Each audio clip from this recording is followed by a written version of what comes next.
빌립보서 4장 11절부터 13절, 로마서 12장 10절 두 군데를 같이 보겠습니다. 함께 합독을 하겠습니다. 같이 한번 읽습니다. 시작. 내가 궁핍함으로 말하는 것이 아니라 어떠한 형편에든지 나는 자족하기를 배웠노니 나는 비천에 처할 줄도 알고 풍부에 처할 줄도 알아. 모든 일 곧 배부름과 배고픔과 풍부와 궁핍에도 처할 줄 아는 일체의 비결을 배웠노라. 내게 주시는 능력자 안에서 내가 모든 것을 할 수 있느니라. 로마서 12장 10절입니다. 시작. 형제를 사랑하여 서로 우애하고 존경하기를 먼저 하며. 옆 사람하고 인사하겠습니다. 만나 뵙게 돼서 반갑습니다. 인사합니다. 다시요. 건강의 복을 받아 누리시기 바랍니다. 라고 인사합니다. 설교를 짧게 하는 것이 좋은 것인지 길게 하는 것이 좋은 것인지 저도 요즘은 좀 분간이 잘 안 돼요. 근데 요구사항은 짧게 하라는 거예요. 근데 내 마음속에는 조금 길게 했으면 하는 생각도 있으셔서 어떻게 할까 고민하면서 내용을 정리해 가도록 그렇게 하겠습니다. 우리가 인생을 살아가면서 뒤늦게 이렇게 살았으면 참 좋았을 걸 하는 그런 깨달음이 오지요. 젊었을 때는요, 착각이었는지 모르지만 돈을 많이 벌어서 부를 누리면 행복한 줄 알았다. 그렇게 말하는 분들이 있어요. 그런가 하면 가정에서도 인정받고 회사에 나가서도 참 귀한 분이라고 인정을 받고 교회에서도 참 신앙이 좋으신 분이다 이렇게 인정을 받으면 좀 우쭐하지요. 그런가 하면 많이 배우면 고도의 학문적 지식을 가지고 뛰어난 그런 이제 능력을 발휘하게 되면 많은 사람들이 나를 존경하니까 그래서 그렇게 살았는지도 모르겠습니다. 그런데 제가 요즘 느끼는 그런 느낌인데 이런 생각을 했어요. 이제 70이 다가오니까 살아보았잖아요. 깨달음인 거죠. 재물이 많은 사람보다 잘난 사람보다 많이 배운 사람보다 내가 주변에 있는 사람들 만나보니 어떤 사람이 좋을까? 마음이 편한 사람이 좋더라는 거예요. 그래서 우리 주변에서 많은 얘기를 해요. 배우자가 정말 나에게 편안한 사람인가? 교회 성도님들이 나에게 편안한 사람인가? 상대가 편안하면 나는 어때요?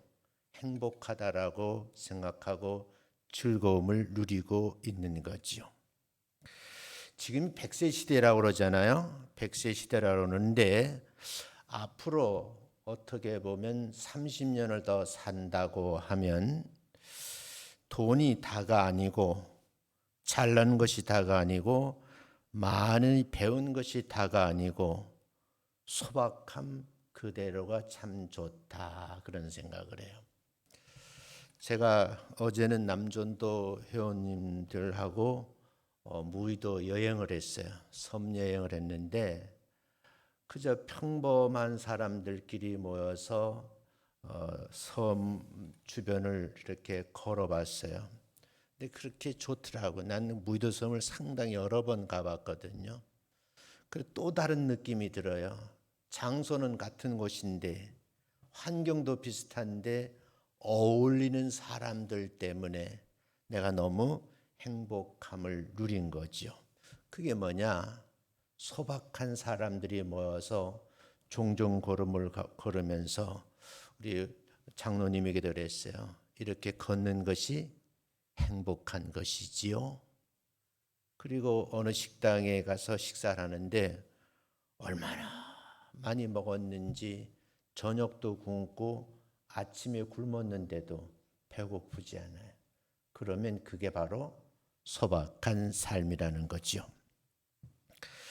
그런데 서울대 교수가 인생을 트리플 사이클이라 그랬는데 이게 이제 0세부터 30세까지 30년, 31세부터 60세까지 30년. 지금 우리 그렇게 살았잖아요. 그런데 앞으로 30년을 내가 미래의 삶을 살아보면서 또 다른 세계를 만나는 거예요. 그러려면 어떻게 해야 되는가?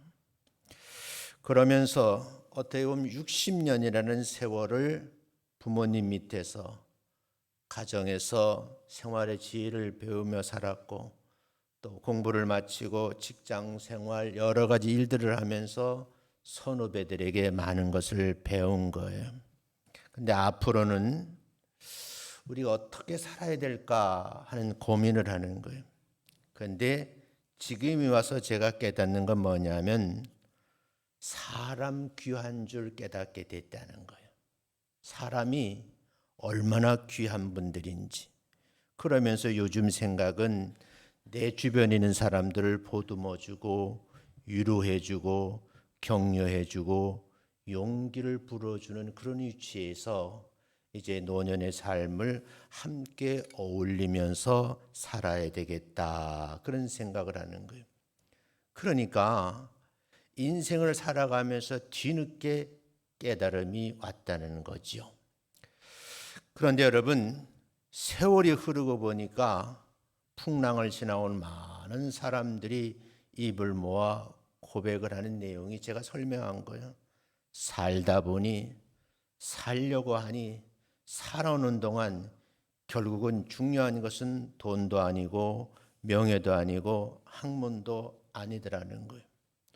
오늘 이 세 가지의 노년기에 사는 지혜로운 사람들의 고백을 들어보면서 이 고백이 하나님의 말씀과 성경 인물들의 삶 속에서 어떻게 이루어져 가고 있는지 그 내용을 좀 여러분과 함께 살펴보면서 은혜를 되새김질하고 싶습니다. 첫 번째는 뭐냐? 살다 보니 마음 편한 사람이 좋더라는 거예요. 그래서 오늘 빌립보서 4장 11절 말씀을 보면 나는 그랬어요. 어떠한 형편에 처하든지 뭐하기를 자족하기를 배웠다. 인생의 후반기를 지나면서 자족함을 배웠다는 거예요. 영어 성경에는 내가 배웠습니다. 그게 뭐예요? 자족함을 배웠다. 그 자족함 배운 내용을 부연 설명을 해요. 그런데 여기서 아주 중요한 것은 바울의 입장에서 보면 두 가지 삶을 경험했다는 거예요. 비천한 삶을 살아본 경험도 있어요. 그걸 구체적으로 설명하기를 배고픈 과거의 경험도 있다는 거예요. 궁핍이 얼마나 힘든지 이것도 내가 경험을 했다는 거예요. 그러나 어려운 과정을 거쳐온 그런 삶의 경험도 있지만 동시에 풍성함을 누리는 삶도 살아본 경험이 있다라고 말을 해요. 그러니까 이 풍성할 때는 배를 두드리고 살은 거예요. 배고픔이라는 걸 모르고 살았다는 거죠. 그러니까 이 두 환경 속에 살아가면서 바울이 경험한 것은 뭐냐면 내가 딱 한 가지 배웠다. 그게 뭐냐? 자족함을 배웠다는 거예요. 그 우리가 이걸 한번 깨달을 필요가 있다는 거예요. 그래서 여러분하고 이 말씀을 나누는데 조금 설교가 길어질 필요가 있다고 생각한 것이 구약 성경에 이런 깨달음 얻은 참 아름다운 관계를 맺고 있는 분이 있는데 그게 다윗과 요나단이에요. 이제 질문을 좀 하려고 그래요.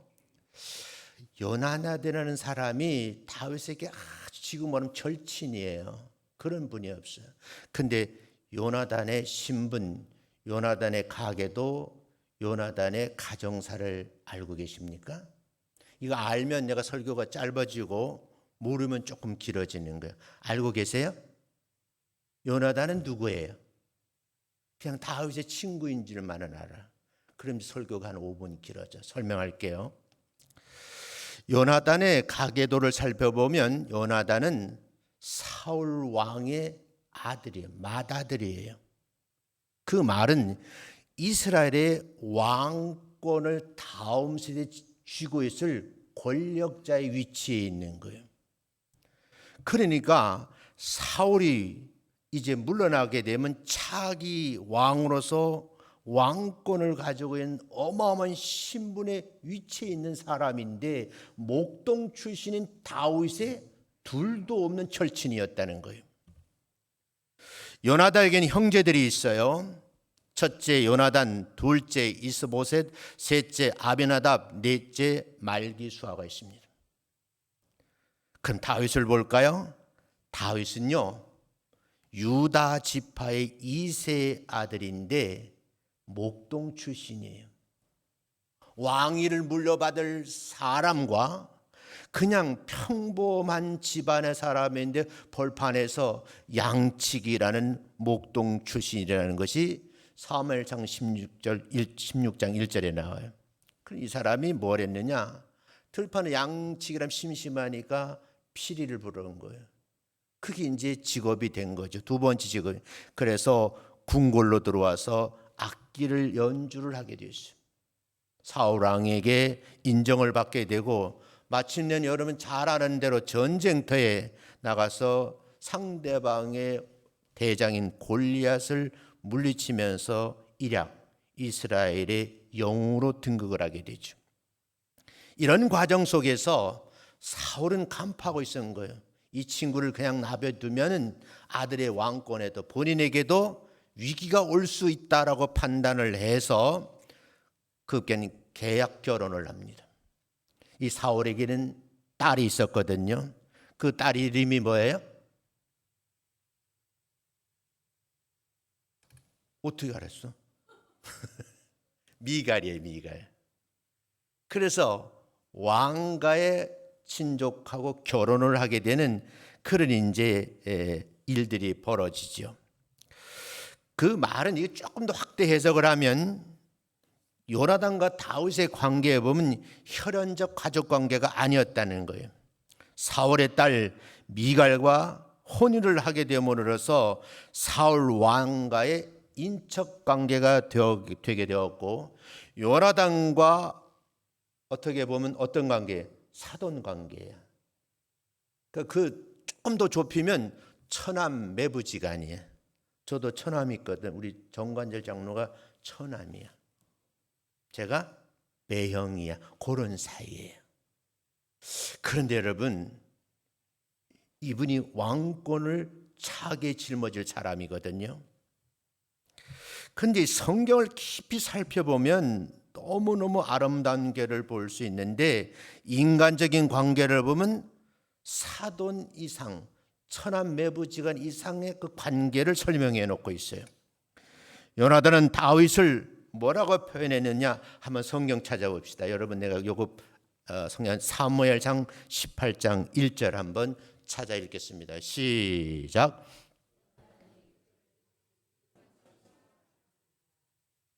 지금 누가 매형이 누구를 처남이 매형을 관계를 잘 생각하시라고.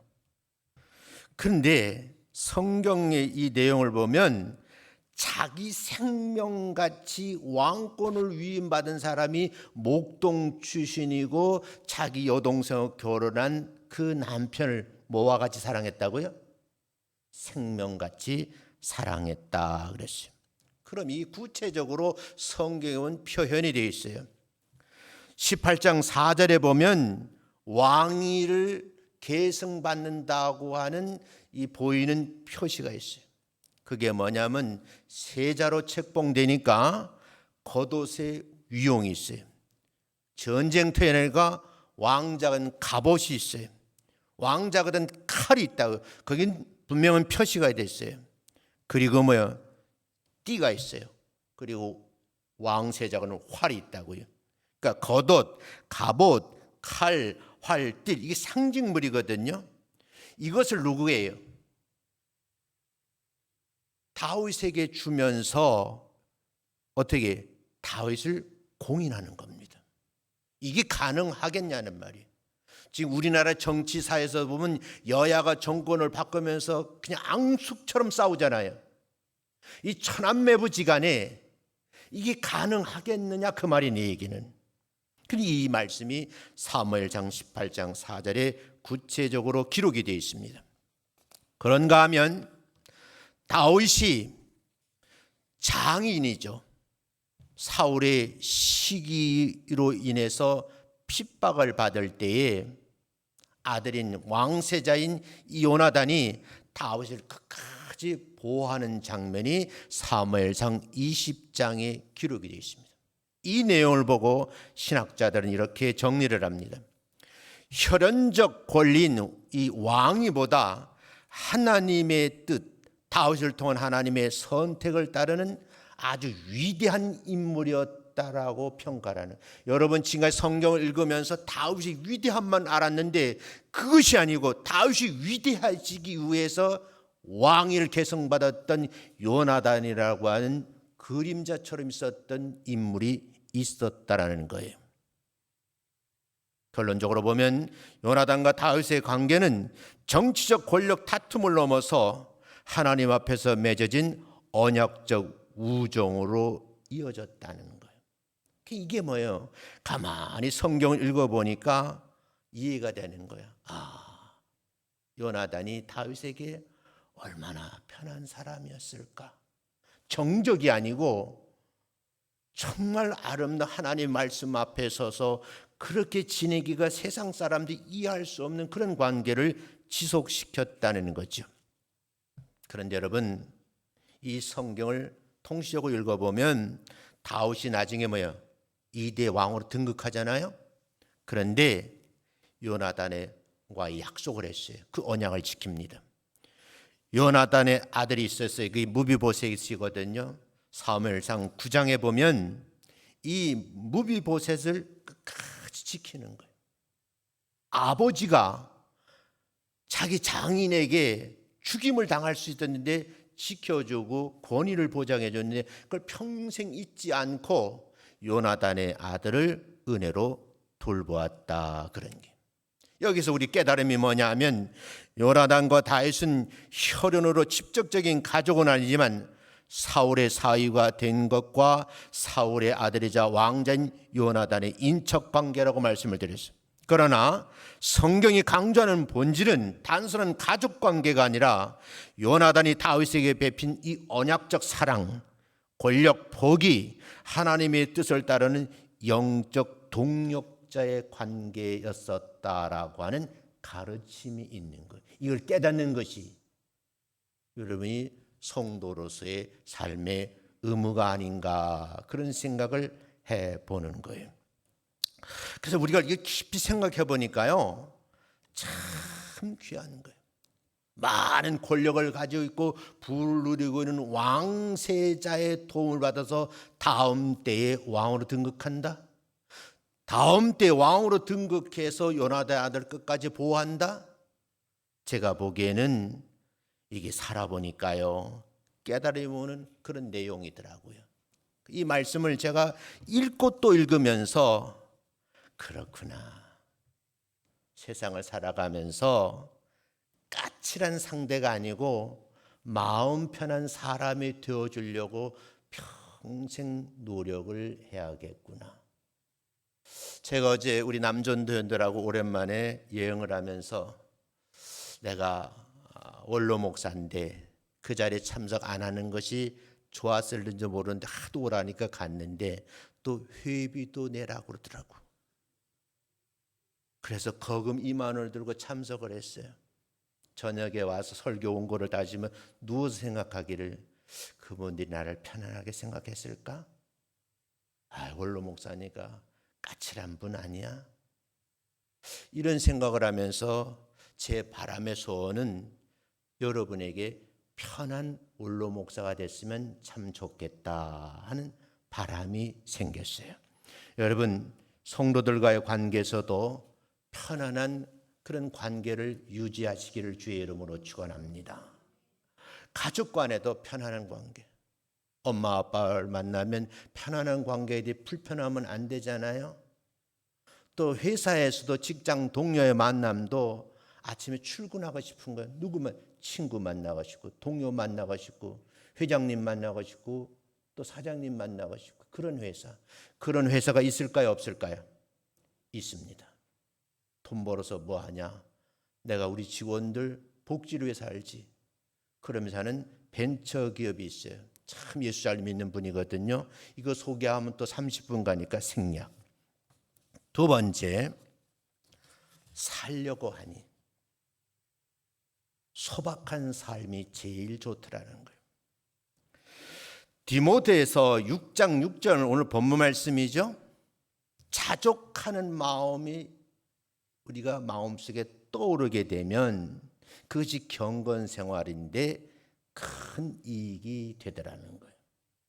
절 보세요. 제가 지금 주일날 오늘하고 이제 단정하게 입었잖아요. 머리도 쫙 붙였잖아. 근데 여러분 보기 좋아라고 여기다 검은 물도 내가 칠했어. 우리 허 목사님은 칠하면 안 되지만 난 칠해도 돼. 머리가 몇 가닥 더 있으니까. 근데 여러분 역곡역에 있는 국민은행을 딱 지나가다가 오는데 이발소가 생겼더라고. 근데 이발소는 대부분 기술자가 남자들이 하잖아요. 그죠? 그 미용실에는 여성들이 해. 난 미용실에 가서 머리 깎는 게 상당히 불편해요. 막 여자가 와서 막 머리 만지는 게 불편해. 이제 습관이니까 잘 안 가거든요. 어쩔 수 없으면 가는데. 근데 여자 세 분이 이발을 배워가지고 머리를 깎아주는 거야. 근데 어떻게 됐느냐? 일반 사람은 7,000원, 경로증인 사람은 5,000원이래. 들어갔어. 우리 사람은 들어가서 우리 집 사람이 하는 말이 우리 남편 머리는 두상이라니까 이렇게 깎아요 저렇게 깎아달라고 30분을 잔소리를 하더라고. 그래서 다듬고 나왔어요. 진짜 5,000원밖에 안 받냐 하고 손을 내밀었더니 우리 사람이 5,000원 주더라고. 진짜 2,000원 할인받았어요. 두 번째 또 갔어요. 갔더니 이제 내가 알았으니 5,000원을 탁 주면서 다음에 오면 염색까지 해드릴게요. 10,000원만 달라는 거야. 이야, 10,000원짜리 이발을 하고 하는데 기분이 그렇게 좋은 거야. 그러면 내 생각에 일반 이발소 가면 20,000원 정도 줘야 되거든요. 얼마 벌었어? 15,000원 벌었잖아. 그 우리 사람은 그래요. 그거 가지 마라. 그 원래 가던 이발소가 난 또 갔어. 왜? 전략이 되니까. 지금 원로 목사가 됐는데 내가 머리 대충 깎는다 그래가지고 여러분 날 흉볼 건 아니잖아. 왜? 편안한 사이니까. 그렇죠? 네. 그런데 여기서 중요한 깨달음을 얻은 거야. 두 번만 가면 30,000원의 전략이 되는데 이 30,000원을 가지고 누구와 관계를 맺지? 이런 생각을 하는 거죠. 사람들은요 더 많이 가져야지만 행복하다라고 생각을 한다고 그래요. 그런데 인생 후반기를 살아가는 분들하고 이제 이 얘기를 나눠보니까 내가 정말 행복한 것이 뭐냐? 소박한 삶을 산다는 거야. 제가 조금 부지런하잖아요. 화요일 되면 오정 노인복지관에 가서 공부를 해. 또 수요일 가서 또 오전 오후를 공부해. 목요일 날은 또 유한대학 가가지고 또 배워. 부지런히 찾아다녀. 그리고 어떤 분이 그래. 당신 뭐하는 사람이요? 내 목사란 말은 잘 안 해. 왜냐하니까 자꾸 거리감을 두니까. 그러면 내가 하는 말이 당신과 나하고 편한 관계가 돼야 되고 소박한 삶을 이렇게 공유하고 싶습니다. 그러니까 좋은 생각입니다. 그러더라고. 성경에 그 예가 있습니다. 그게 누구냐? 시어머니와 며느리 사이 룻과 나오미. 이분은 모압 출신이거든요. 어머니는 어떤 분이 유대인 출신이에요. 흉년이 들어서 고향으로 돌아가죠. 며느리 둘이 하나는 시어머니를 버리고 한 사람이 이방인 출신 여인이 시어머니를 따라 고향으로 갑니다. 그런데 시어머니도 가진 게 없어. 며느리도 가진 것이 없어요. 명분은 딱 하나야. 두 분 사이가 어떻게 편안한 관계야. 그리고 그 이후의 삶은 어머니와 어때요? 소박한 삶을 살고 싶다고 제 판단에 결정을 한 것 같아요. 여러분, 이게 얼마나 중요한지 모르겠어요. 소박한 믿음, 성실한 삶이 하나님 앞에서 귀하게 여김을 받게 되는데 결국은요, 다윗 왕의 조상이 되는 복을 받아 누린 거예요. 이게 핵심 키워드예요. 이방 여인 출신인데 유대인 시어머니하고 소박한 삶을 사는 그 과정을 쫙 지켜보신 하나님께서 그 동네의 거부인 사람과 어떻게 지금 말하면 재혼을 하게 되고 그로 인해서요 왕가의 족보에 이름이 오르내리는 그런 귀한 인물이 된 것이죠. 전 이런 생각을 하는 거예요. 내가 노년의 삶에 인간관계를 편안하게 하고 소박한 삶을 살게 되면 우리 교회 남전도연들이 편안하게 섬 여행을 하는 것처럼 그런 관계가 계속 지속되지 않을까 그런 생각을 해보는 거죠. 어떤 분의 간증이에요. 한 권사님은 늘 된장국과 김치 한 접시에도 감사하며 사는 분이에요. 고기 반찬이 없어요. 그런데 자녀들은 이 어머니가 이끄는 가정이 너무너무 가난하니까 그걸 부끄러움으로 생각했어요.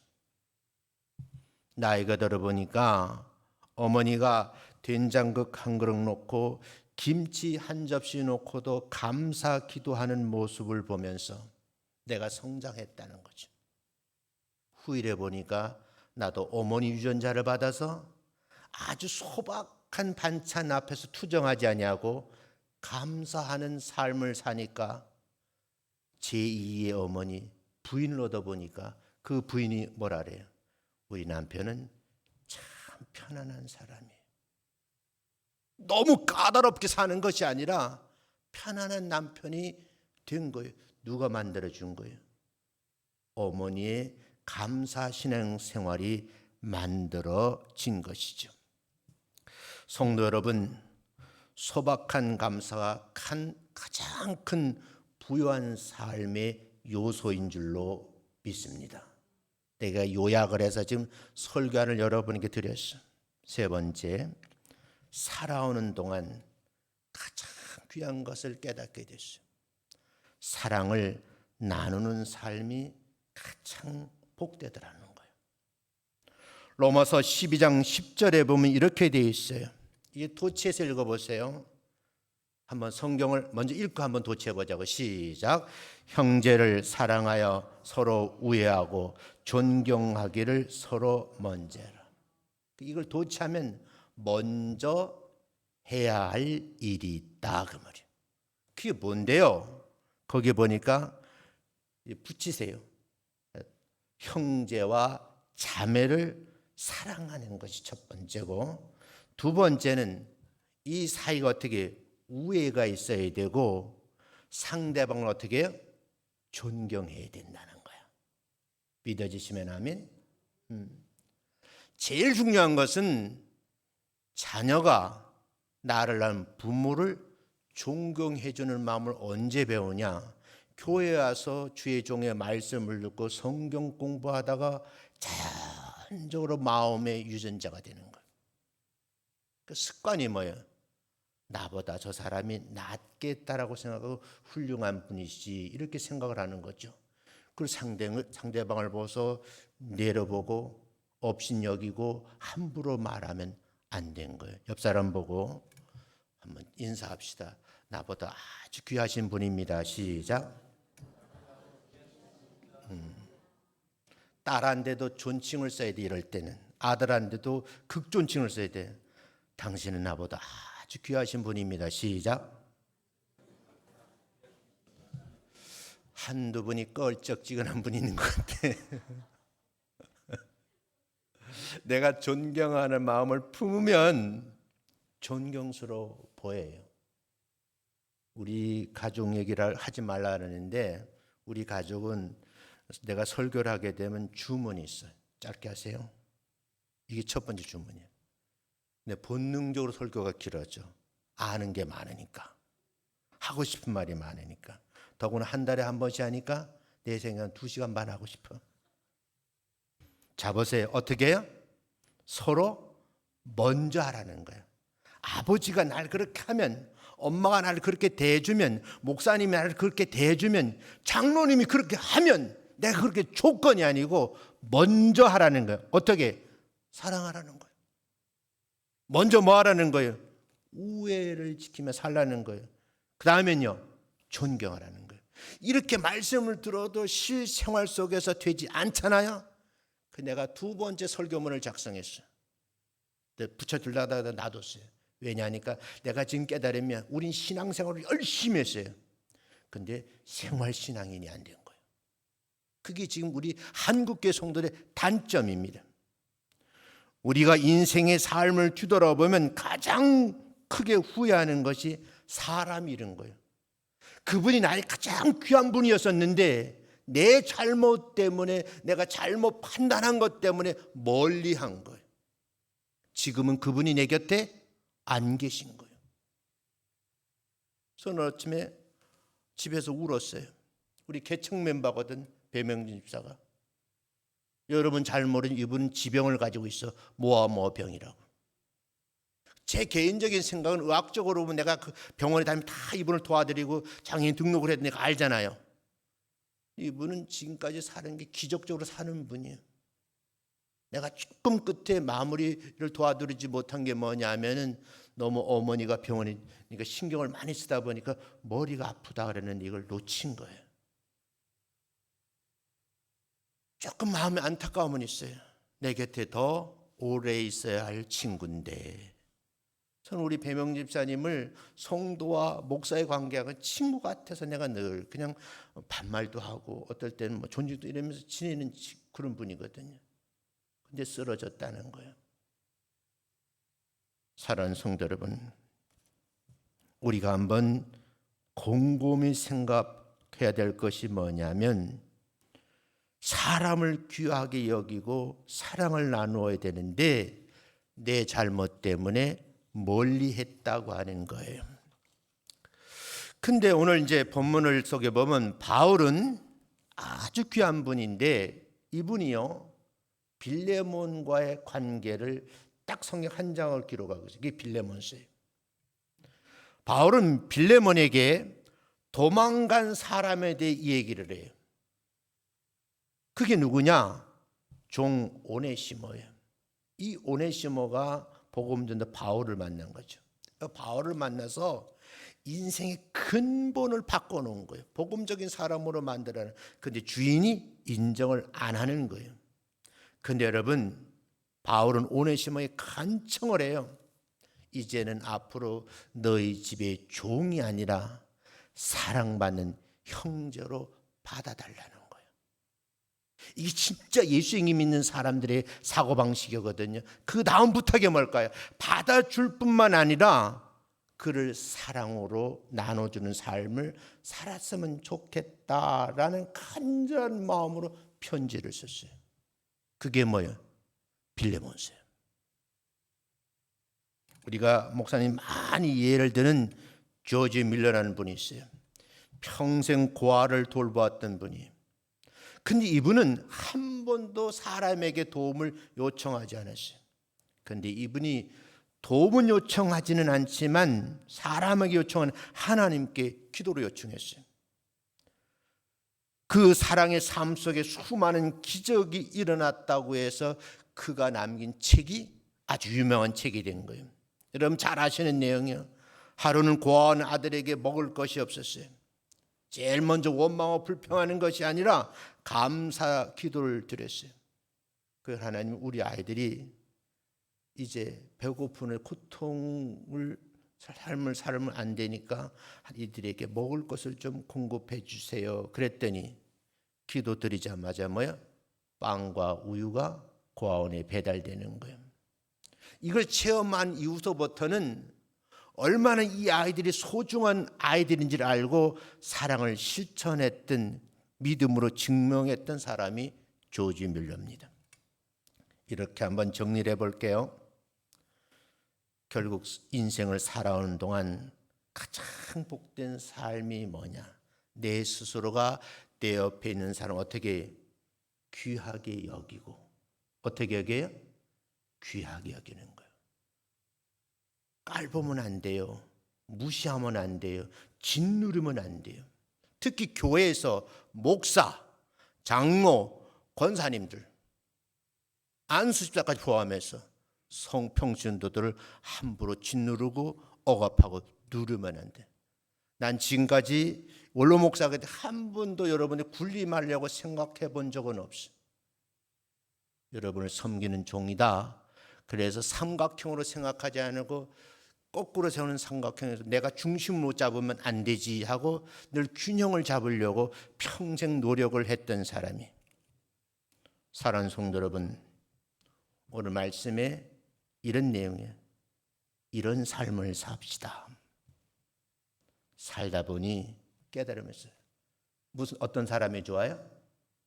편안한 사람이 좋다는 걸 깨닫게 돼서, 그럼 이후부터는 내가 상대방이 어떤 사람이 되어야 돼요?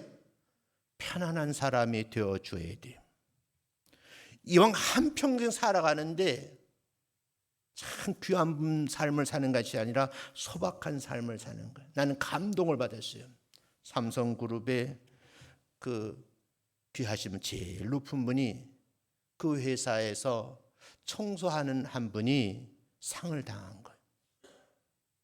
근데 그 장례식장 입구에 어떤 한 사람이 걸어 들어오는 거예요.